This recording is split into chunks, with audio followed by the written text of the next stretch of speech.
여러분 혹시 모태솔로지만 연애는 하고 싶어라는 프로그램을 아나요? 요즘 핫하다고 몇몇 청년들이 좀 알려줬습니다. 저에게 보면 좋겠다고. 제가 이제 보지는 못했는데 이야기를 좀 들어보니 거기에 안타까움을 자아내는 출연자들이 있는 것 같아요. 그 중에서 어떤 사람을 향해서 호감과 감정이 있는데 용기 내지 못해서 고백하지 않아서 그래서 좋아하는 사람과 사랑할 수 있는 기회를 놓치는 그런 이야기, 그 안타까운 이야기를 들었습니다. 그런데 그런 이야기를 들으면서 과연 그 출연자들만 그럴까라는 생각을 했어요. 우리도 살아가면서 용기 내야 될 순간들이 많은데 우리가 용기 내지 못해서 아쉬움을 삼키는 순간들이 있는 것 같거든요. 뭐 예를 들어서 여러분들이 경험이 있는지 없는지 모르지만 중요한 회사의 면접 속에서 우리가 용기 내서 잘 해야 되는데 너무 떨리고 긴장돼 가지고 그 면접을 제대로 못 봐서 아쉬웠던 순간 혹시 있습니까? 아니면 소중한 관계였는데 조금 트러블이 났을 때 내가 먼저 사과하고 미안하다고 말하면 되는데 그 용기를 내지 못해서 그 소중한 관계가 조금 더 악화되고 안 좋아진 그런 경험이 혹시 있습니까? 우리는 살아가면서 용기를 내야 될 때가 있는데 그때 내지 못하면 아쉬운 결과들을 얻죠. 특별히 우리는 그리스도인들이기 때문에 우리는 정말 용기 내야 할 순간들이 너무나도 많습니다. 우리는 이 땅을 살아가면서 그리스도인이라는 정체성을 놓치지 않기 위해 그리고 하나님이 우리에게 주시는 소중한 사명을 잘 감당하기 위해 우리는 용기를 내야 되는 거고 그 용기를 내기 위해서 때로는 불편함도 우리는 감수할 수 있어야 되는 겁니다. 만약에 우리가 이 용기를 내지 못한다면 우리는 그 TV 프로그램에 나오는 출연자들의 그 아쉬움보다 훨씬 더 큰 아쉬움을 우리 삶에 남기게 될 겁니다. 왜냐? 우리가 용기 내지 못할 때 하나님이 우리에게 원하시는 그 아름다운 삶을 살아내지 못하기 때문입니다. 저는 오늘 여러분들과 함께 용기 내어 예수님께 칭찬받은 세례 요한이라는 그 인물을 다시 한번 살펴보면서 우리가 하나님의 때에 용기 내었을 때 어떤 축복이 우리에게 주어지는지 그것들을 같이 살펴보려고 합니다. 먼저 세례 요한에 대해서 한번 살펴보려고 하는데요. 11절의 상반절을 한번 볼까요? 내가 진실로 너희에게 말하노니 여자가 낳은 자 중에 세례 요한보다 큰 이가 일어남이 없도다. 지금 예수님께서 세례 요한을 칭찬해 주시는데 여자에게서 낳다. 그러니까 자연적으로 출생한 사람들 중에서 세례 요한이 가장 위대한 사람이다라고 예수님이 말씀해 주셨습니다. 왜죠? 왜 이렇게 세례 요한을 높여 주시는 거죠? 세례 요한은 용기를 냈던 사람이기 때문입니다. 세상이 타협하자고 할 때, 그리고 그 타협하자고 하는 것을 무섭게 할 때, 누군가는 타협할 수 있음에도 불구하고 세례 요한은 타협하지 않는 용기를 냈기 때문입니다. 그 당시에 많은 사람들이 세상의 풍조를 따르고 세상의 그냥 당연한 흐름대로 따라갈 때에 세례 요한은 자신의 거룩함을 지키기 위해서 세상의 도시가 아니라 홀로 광야에 머물면서 하나님과 독대하는 외로운 시간을 용기 내어 가졌습니다. 그뿐만이 아니라 자신의 정체성을 지키는 것뿐만이 아니라 주님께서 세례 요한에게 주신 그 사명을 감당하기 위해서 그는 고난이라는 것을 선택하고 심지어는 그 당시에 가장 강력했던 권력자의 죄를 지적할 만큼 그는 용기 내는 삶을 살았습니다. 그래서 이러한 용기 덕분에 세례 요한은 구약의 시대를 마무리하고 새로운 시대를 여는 아주 귀한 하나님으로부터 그 역할을 부여받을 수 있었습니다. 지금 제가 말씀드린 세례 요한이 받았던 이 역할, 구약 시대를 마무리하고 신약이라는 시대를 여는 이 역할은 구약을 봤을 때 누구도 감당하지 못했던 정말 어떻게 보면 유일무이한 하나님이 주신 특별한 역할입니다. 여러분 생각해 볼까요? 구약이라는 시대를 우리가 생각해 볼 때 그 구약이라는 시대는 우리가 믿음의 조상이라고 우리가 부르는 아브라함을 통해서 열렸습니다. 근데 그 아브라함을 통해서 열렸던 이 구약의 시대가 이제 세례 요한을 통해서 마무리되면서 닫히게 됩니다. 그리고 세례 요한을 통해서 닫히면서 새로운 시대를 여는 분이 이제 예수님인데, 그 예수님이라는 새로운 시대를 여는 분을 사람들에게 소개하여 사람들에게 구약의 시대를 마무리하고 새로운 시대를 선물하는 아주 특별한 역할을 감당했던 게 바로 이 세례 요한이죠. 그래서 여러분들 잘 아시다시피 이 구약 시대의 끝에서 새로운 시대를 여시는 그 예수님을 소개하기 위해 세례 요한은 광야에서 예수님 향해 뭐라고 소개하죠? 보라, 저분은 세상 죄를 지고 가는 하나님의 어린 양이다 라고 소개를 합니다. 이게 어떤 소개냐면 이제 구약의 시대는 끝났고 새로운 시대가 열립니다 라고 사람들에게 소개하는 겁니다. 이런 아주 특별한 역할, 아주 귀한 사명은 세례 요한이 용기를 낼 수 있었기 때문에, 용기 내었기 때문에 이 역할을 감당할 수 있었던 겁니다. 자, 제가 지금 세례 요한이 어떤 귀한 역할을 했는지를 말씀드렸는데, 세례 요한이 얼마나 대단한 사람이었는지 여러분 혹시 좀씩 감이 오시나요? 세례 요한이 얼마나 위대한 사람인지. 세례 요한은요, 구약 시대의 모든 사람들이 봤을 때 다 부러워할 만한 존재였습니다. 세례 요한은요. 왜죠? 구약에요, 진짜 하나님 잘 믿는다고 했던 사람들은요, 평생도록 열망이 있었거든요. 어떤 열망이 있었냐면 메시아를 만나고 싶다라는 열망이 있었습니다. 근데요, 누구도 못 만났죠. 근데 이 세례 요한은요, 구약 시대 모든 사람들이 그렇게 열망하고 기다렸던 메시아를, 예수님을 만난 사람입니다. 그러니 구약에 있는 사람들이 부러워할 만한, 어쩌면 말로 표현할 수 없을 만큼의 귀한 영광을 받아 누린 사람입니다. 그런 차원에서 예수님이 말씀하시는 거예요. 여자가 낳은 자 중에 세례 요한보다 큰 사람은 없다. 이런 의미로 예수님이 말씀하시는 거예요. 정리해보면 구약의 인물들 가운데 세례 요한은 가장 큰 자다. 왜? 가장 영광스러운 은혜를 누렸으니까. 왜? 예수님을 직접 만났으니까. 그렇도록 열망했던 메시아를 만났으니까.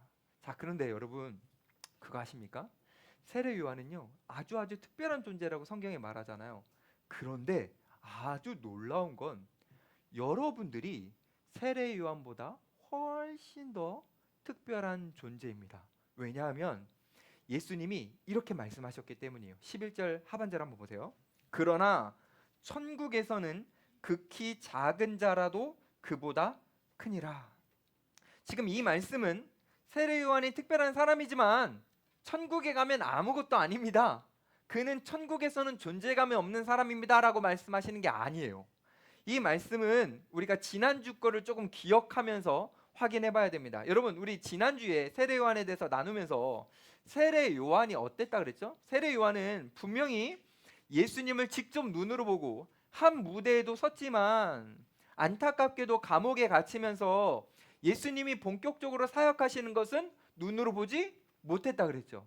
그러니까 세례 요한은 예수님의 사역을 보지 못했습니다. 그러다 보니 예수님께서 왜 십자가에서 죽으셔야 하는지, 그리고 예수님을 통해서 진짜 이루어지는 하나님의 나라가 어떤 나라인지 제대로 구체적으로 알지 못했습니다. 그런데 놀랍게도 이 세례 요한의 이후에 하나님을 믿고 하나님의 은혜를 누리고 있는 하나님의 백성들은 예수님이 십자가를 통해 어떤 사역을 하셨고 그것을 통해 어떤 하나님의 나라를 이루어 주시는지 알게 되었죠. 그렇죠? 그런 의미에서 세례 요한보다 예수님의 사역을 맛보고 경험하고 있는 이 사람들이 훨씬 더 특별하고 아주 큰 은혜를 받았다라는 의미입니다. 이게 여러분들이 아직 이해가 안 되실 수 있는데 우리 예를 한번 들어보죠. 여러분, 예수님이 사역하시는 날, 어느 날 아주 구약 성경에 능통했던 한 사람이 예수님을 찾아옵니다.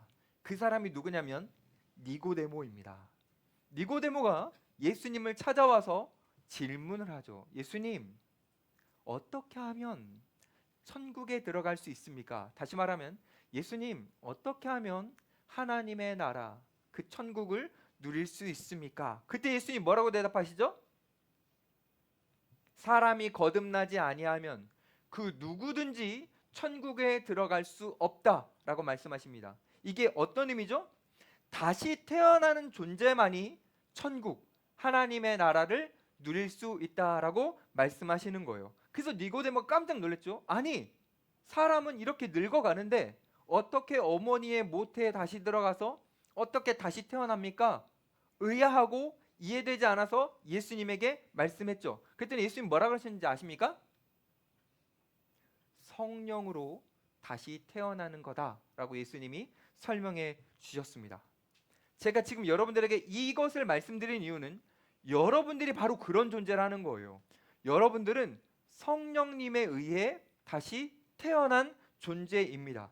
여러분들이 예수님을 믿는 순간 어떤 일이 일어나냐면 여러분의 존재가 나는 죽고 그리스도가 내 안에서 다시 살아나시는 성령님의 다시 태어나게 해주시는 거듭남이 우리에게 이루어지는 겁니다.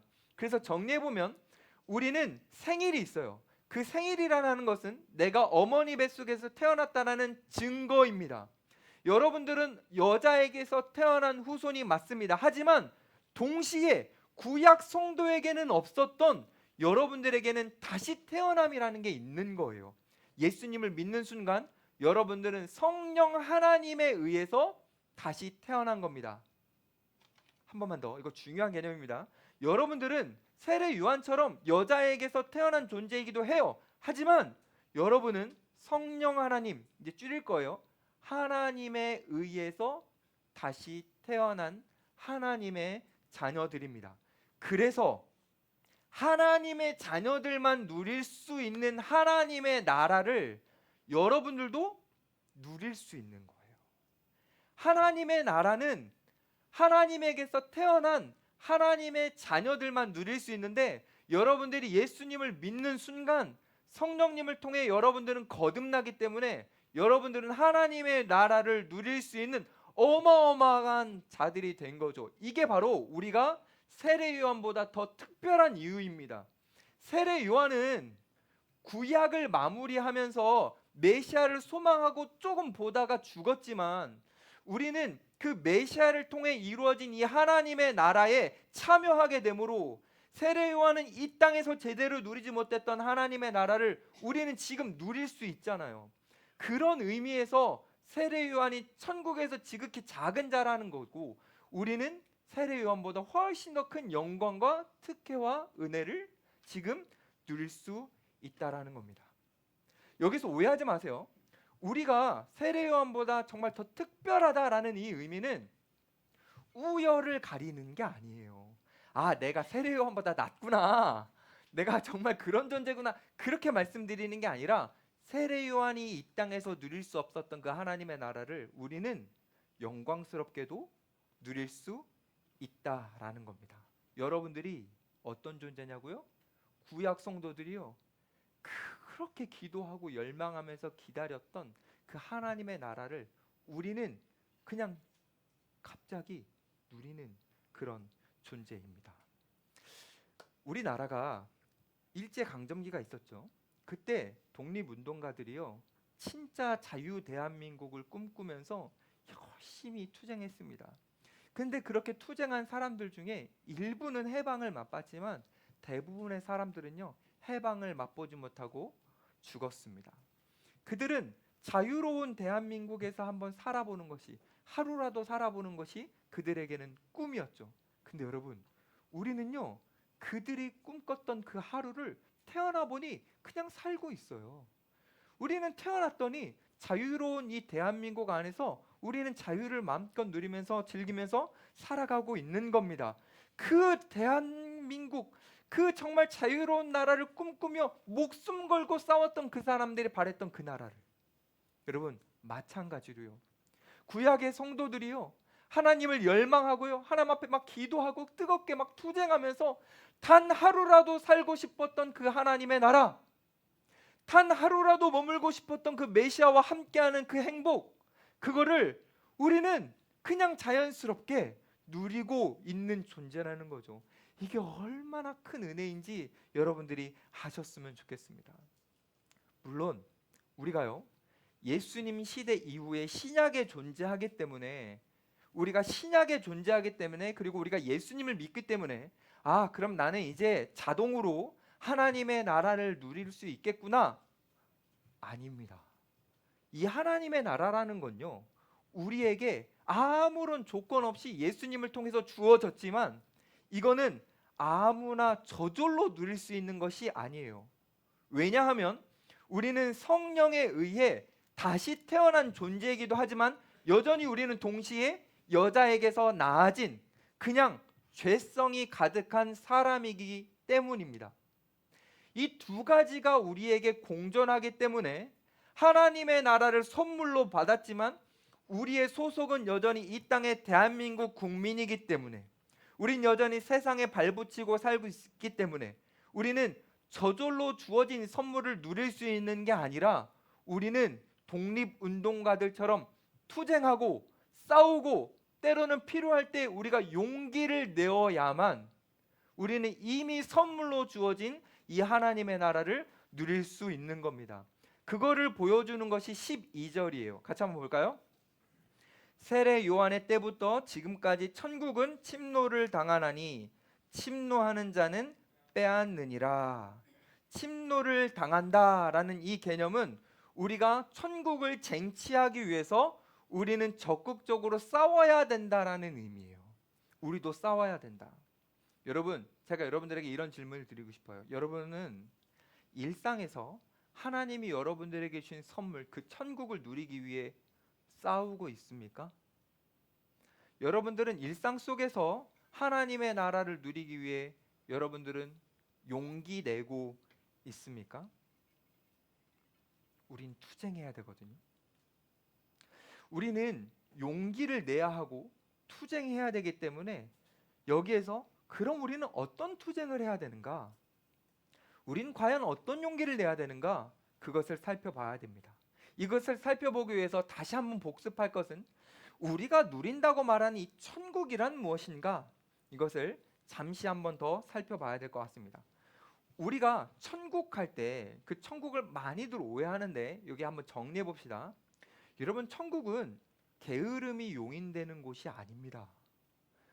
예수님이 말씀하신 천국은요, 주님을 위해 성실한 삶을 살아가는 자에게 주님이 주시는 안식입니다. 그게 천국이에요. 그냥 대자로 뻗어가지고 그냥 늘어져서 자고 있는 게 천국이 아니라는 거예요.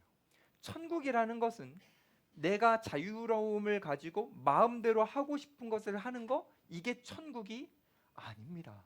하나님의 뜻에 내가 순종함으로 주님이 주시는 진정한 자유, 어떤 자유인 줄 아세요? 내가 죄를 거부하고 악을 물리칠 수 있는 그 자유를 누리는 것이 바로 천국입니다. 천국이라는 것은 이 세상 속에서 우리에게 주어지는 그 일시적인 쾌락을 맛보는 곳이 아니라 하나님과의 관계가 가까워져서 그분으로부터 주어지는 기쁨을 누리는 곳이 바로 천국입니다. 그러니까 천국이라는 것은 내가 중심되어서 내 뜻대로 사라지는 것이 천국이 아니라 하나님이 중심이 되어 하나님의 뜻대로 내가 살아가는 거, 그게 바로 천국입니다. 하나님이 통치하시는 곳, 그게 바로 천국인 거죠. 그러니까 우리가 이런 천국을 원한다면 어떻게 해야 되는 겁니까?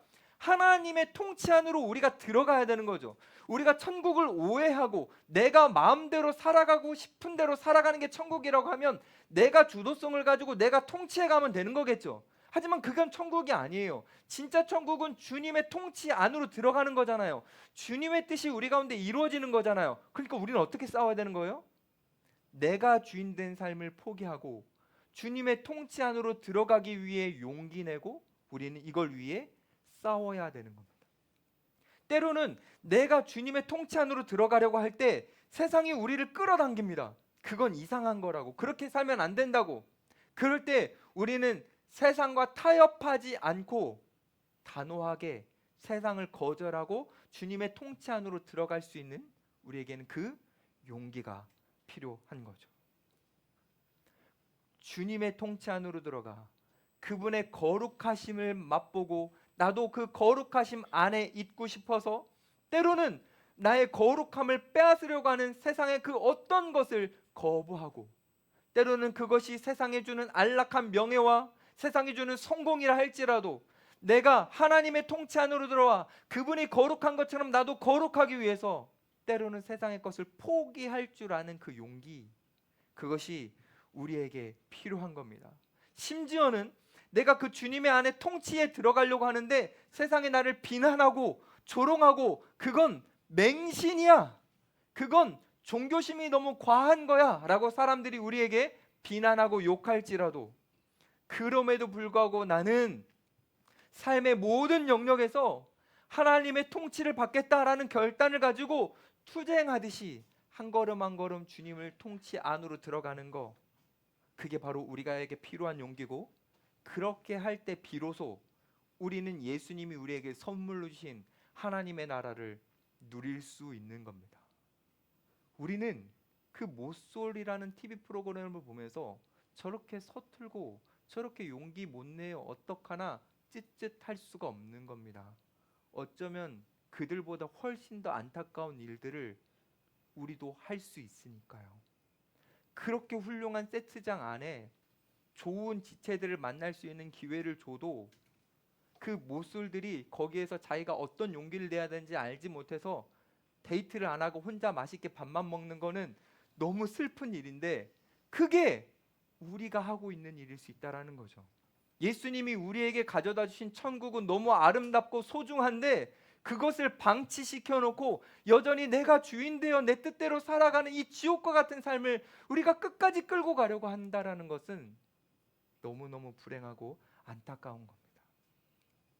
어떤 분들은 우리에게 이렇게 질문할 수 있어요. 아니, 예수님이 십자가에서 우리에게 천국을 선물로 주셨다라는데 그것을 받아 누리는 게 이렇게 원래 힘든 거예요?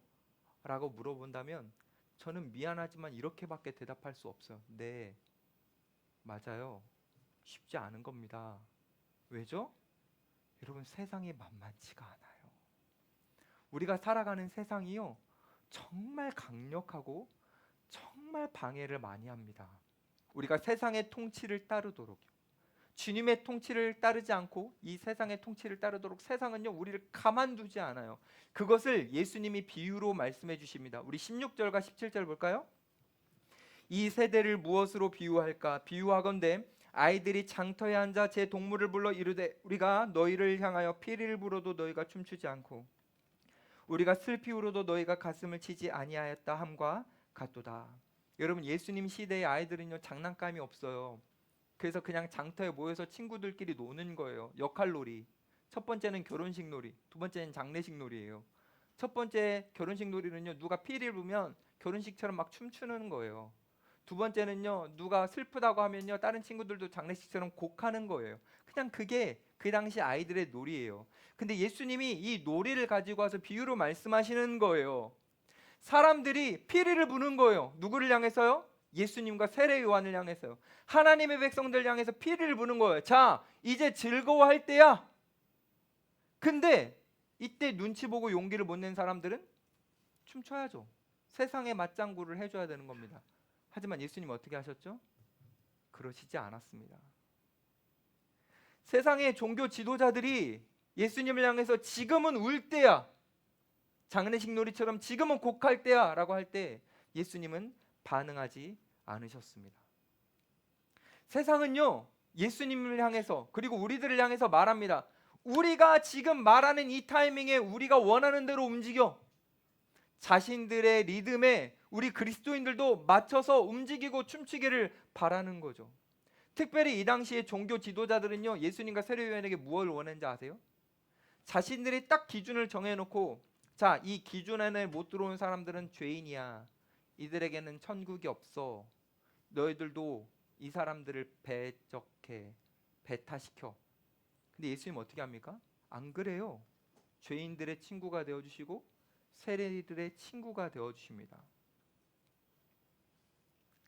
피리를 불어도 예수님은 춤추지 않았죠. 그 당시에요, 이 예수님이 아닌 하나님을 잘 믿는다고 생각했던 이 바리새인들과 종교 지도자들은요, 자신들이 신앙이 좋다고 생각했어요. 그래서요, 너희들은 나를 따라해라고 말했거든요. 근데 잘 살펴보면 그들은 신앙이 좋은 게 아니었습니다. 그들은요, 자신들이 왕이었어요. 하나님의 말씀보다 자신의 명예와 성공을 더 지키고 싶어 했고, 사실은 그들은요, 누군가 자신들을 따라주지 않을 때요, 쉽게 비난하고 정죄했습니다. 그들은요, 하나님을 믿는다고 말하면서도요, 사실은 하나님의 통치를 그들은 거부했던 겁니다. 근데 이게 왜 끔찍한 거고, 이게 왜 얼마나 무서운 거냐면, 그들은 그냥 내가 원하는 대로 살았을 뿐인데, 그 내가 원하는 대로 살아가는 삶은 예수님을 거부하는 삶이기 때문에, 그 예수님을 거부하는 삶은 예수님이 가져오시는 천국을 거부하는 삶이기 때문에, 그들은 그냥 단순히 내가 원하는 대로 살았을 뿐인데, 그들은 지옥을 향해 가는 거죠. 천국을 거부했기 때문입니다. 근데 이 너무나 끔찍하고 안타까운 일이 예수님 시대에만 벌어지는 것이 아니라 요즘 우리 시대에도 너무나 많이 일어납니다. 교회를 다닌다고 하는 사람들이 하나님의 뜻에는 관심이 없어요. 내가 지금 무엇을 이루고 싶고, 내가 지금 어떤 소원이 있고, 여기에만 몰두하면서 자신의 뜻대로 이루어지기를 소원하고 그렇게 살아갑니다. 그러니 교회를 다니면서도 여전히 자신의 왕국 안에 거하고 있는 거예요. 난 이런 사람이니까 건들지 마세요. 자신의 경험과 자신의 얄팍한 그 지식을 가지고 하나님의 말씀을 막 다 도려내면서, 이 말씀은 내가 할 수 없어, 이 말씀은 내가 할 수 없어, 막 다 도려내고 자기 마음대로 원하는 것만 지켜요. 자기가 하나님이 되는 거죠. 그래서 어떤 일이 일어난다고요? 예수님이 가져오신, 우리에게 이미 선물로 주신 하나님의 나라를 일상 속에서 누리지 못하는 겁니다. 이거를 세상이 유혹해요. 세상이 우리에게 이것을 강요해요. 그리고 세상은 우리에게 이렇게 속삭여요. 야, 요즘 시대가 어떤 시대인데 너 그렇게 살려고 그래. 너 그거 과한 거야. 너 그거 유난이야. 교회를 왜 이렇게 오래 가? 세상은요, 우리를 이렇게 유혹하면서 세상이 만들어 놓은 그 틀 안에 우리를 들어가게 만들어요. 우리는 절대 그러면 안 되거든요. 우리는 하나님의 통치 안으로 들어가야만 천국인데, 우리를 그곳에서 빼내요. 세상이 만들어 놓은 그 틀 안에 우리를 들어가게 하는 거죠. 그래서 나도 모르게 조금만 신경을 안 썼더니 세상이 원하는 대로 내가 살고 있는 거예요. 세상이 말하는 가치와 기준에 내가 맞춰서 우리 모두가 그렇게 살아갈 수 있는 거죠. 그때 예수님께서 이 본문을 가지고 우리에게 말씀하시는 거예요. 너희들만큼은 세상에서 아무리 피리를 불어도 춤추지 마라.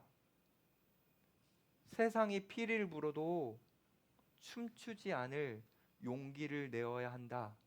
그러면서 우리 주님께서 여러분 청년들에게 말씀하시는 게 이런 거예요. 너희들은 세상의 템포에 억지로 춤추지 않아도 돼. 왜냐하면 너의 인생은 내가 책임져 라고 주님 말씀하시는 거죠. 우리가 그 주님을 믿느냐, 아니면 책임 못 지실 것 같아서 나를 믿느냐, 이 세상을 믿느냐, 우리는 싸워야 되는 거예요. 우리는 투쟁해야 되는 겁니다.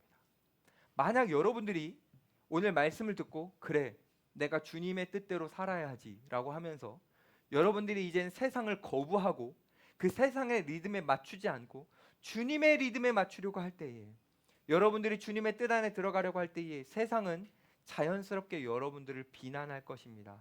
하지만 괜찮아요. 왜냐하면 이 비난은 우리만 받는 게 아니라 우리보다 먼저 세례 요한도 받았고 예수님도 받으셨기 때문입니다. 우리 18절부터 볼까요? 요한이 와서 먹지도 않고 마시지도 아니하매 그들이 말하기를 귀신이 들렸다 하더니, 안 먹는다고 세례 요한 귀신 들렸다고 말한 거예요. 인자는 와서 먹고 마시매, 예수님 먹고 마셨어요. 말하기를 보라, 먹기를 탐하고 포도주를 즐기는 사람이요 세리와 죄인의 친구로다. 여러분, 세리와 죄인의 친구로다는요 칭찬이 아니에요. 세리와 죄인과 동급이다라는 말이에요. 이거 되게 심한 비난이거든요. 근데 당시 종교 지도자들은요, 세례 요한을 왜 비난했어요? 왜 우리처럼 안 먹어? 비난했죠. 예수님은요, 왜 우리보다 더 먹어? 라고 비난했죠. 어떻게 먹으라는 거야? 이게 무슨 의미죠?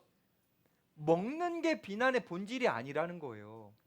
우리랑 다르니까 뭐라도 비난하고 싶어서 꼬투리를 잡는 거예요. 그게 세상이 우리에게 하는 거죠.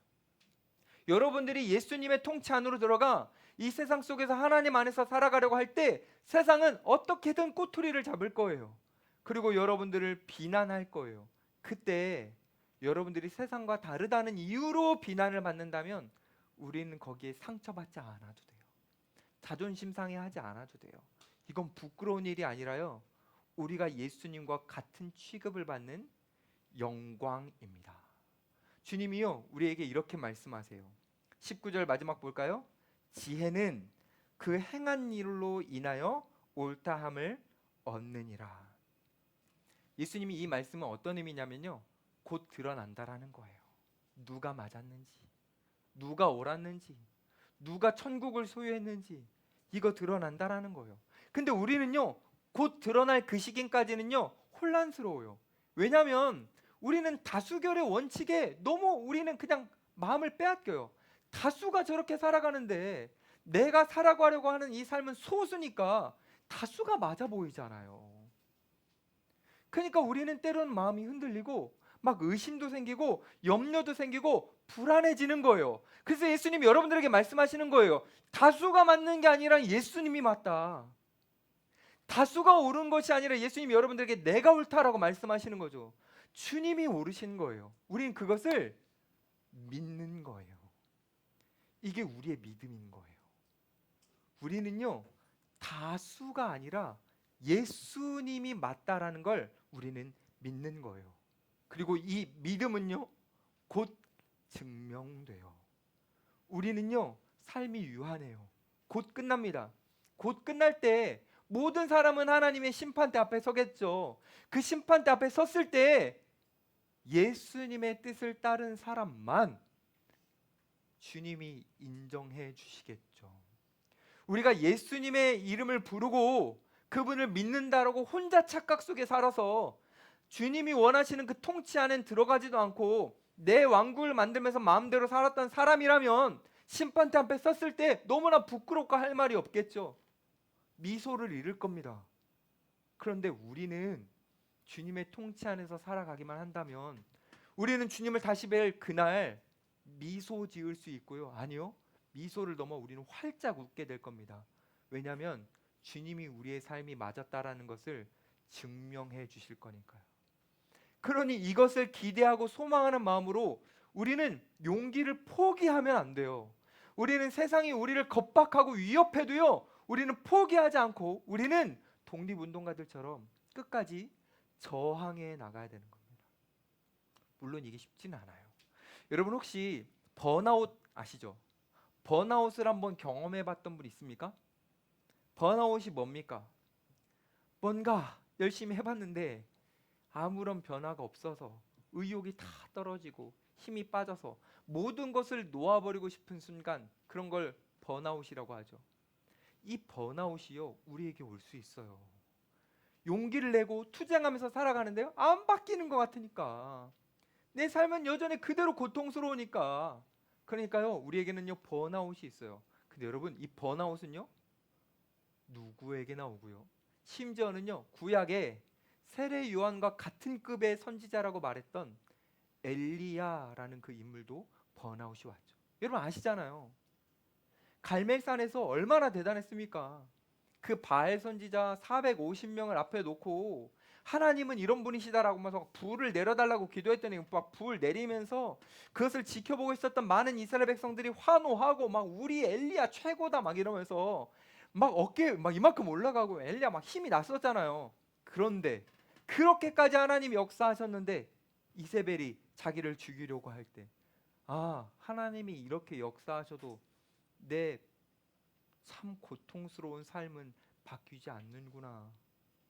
나는 이제 쫓기지 않고 조금 편안하게 살고 싶었는데 여전히 내 삶은 권력자에게 쫓기는 참 힘든 삶이구나. 안 바뀌는구나. 내가 이렇게까지 애를 써도 안 되는구나 라고 느끼고 번아웃이 와버리죠. 엘리야가 이 번아웃이 와서 어떻게 합니까? 힘이 하나도 없을 때 주님께서 엘리야를 찾아가셔서 엘리야를 이끌어 가시잖아요. 어디까지 이끌어 가시죠? 호렙산으로 이끌어 가시죠. 그 호렙산으로 그래서 엘리야가 힘을 내요. 까마귀가 갖다 준 그 음식 먹고 힘을 내어서 호렙산까지 막 뛰어갑니다. 40일을 걸려서요. 40일을 걸려서 막 뛰어가서 호렙에 딱 서요. 그때 하나님이 엘리야를 위로해 주시고 말씀해 주시고 다시 힘을 주셨습니다. 제가 이걸 왜 말씀드린 줄 아세요? 우리에는요, 세상과 맞서 싸울, 세상과 타협하지 않을 용기도 필요하지만 저는 우리 청년들에게 이 용기를 말씀드리는 거예요. 번아웃이 왔을 때 주님 앞에 다시 서려는 용기. 이게 너무 중요해요. 내가 막 마음이 무너졌을 때 포기하고 싶은 순간에 다시 내 몸을 일으켜서 주님 앞에 내가 가보려는 그 용기. 그 용기를 우리가 가질 때에, 그리고 주님 앞에 나아갈 때에 주님이 우리를 엘리야처럼 위로해 주시고 힘을 공급해 주세요. 주님은요, 엘리야에게 말씀하셨던 것처럼 우리 청년들에게 말씀하실 거예요. 너는 혼자가 아니야. 너처럼 싸우고 있고 투쟁하고 있고 용기를 내고 있는 사람이 7,000명이나 있어. 너는 혼자가 아니니 두려워하지 마. 주님이 우리에게 말씀하시는 거죠. 사랑하는 여러분, 저도 그렇고 여러분들도 그렇고 세상에 저항하면서 살아가는 거 쉽지 않습니다. 때로는 이 저항하는 에너지가요, 이제 많이 소진되어서 주님 저는 이제 못하겠어요 라는 순간이 와요. 그때 우리의 몸을 끌고 주님 앞으로 가야 되는 거예요. 말씀과 기도의 자리로 우리는 나아가야 되는 거예요. 그리고 주님의 음성을 들어보는 거죠. 그때 주님이 여러분들에게 힘 주실 거고, 그 주님의 힘을 받는 순간 우리의 힘으로 하는 게 아니구나, 이거 용기 내는 것도 세상에 저항하는 것도 주님의 힘으로 가능한구나 라는 것을 여러분들이 느끼게 되면서 굉장히 큰 은혜를 누리게 될 것입니다. 저는 우리 청년들이 세상에 그 어떠한 위협에도, 여러분들의 마음을 꼬시는 그 어떠한 타협에도 넘어가지 않고 여러분들이 저항하며 용기 내어 여러분들이 그리스도인이라는 정체성을 지키고 여러분들에게 주신 사명을 감당하여 하나님이 여러분들에게 주신 그 귀한 하나님의 나라를 누릴 수 있으면 좋겠습니다. 이거는 우리만이 아니라요, 우리보다 먼저 예수님이 하셨어요. 예수님은요, 사람들이 비난하고요 조롱해도요 조금 더 타협하지 않고요, 예수님은 자신의 정체성을 지키시고 그리고 예수님은 가야 할 길을 가셨습니다. 그래서 어디까지 가십니까? 예수님이 십자가까지 가시죠. 예수님이 십자가에 이렇게 딱 매달리셨을 때, 그때 십자가형의 의례대로 로마 군인은 몰약을 탄 포도주를 예수님의 입에 갖다 대었습니다.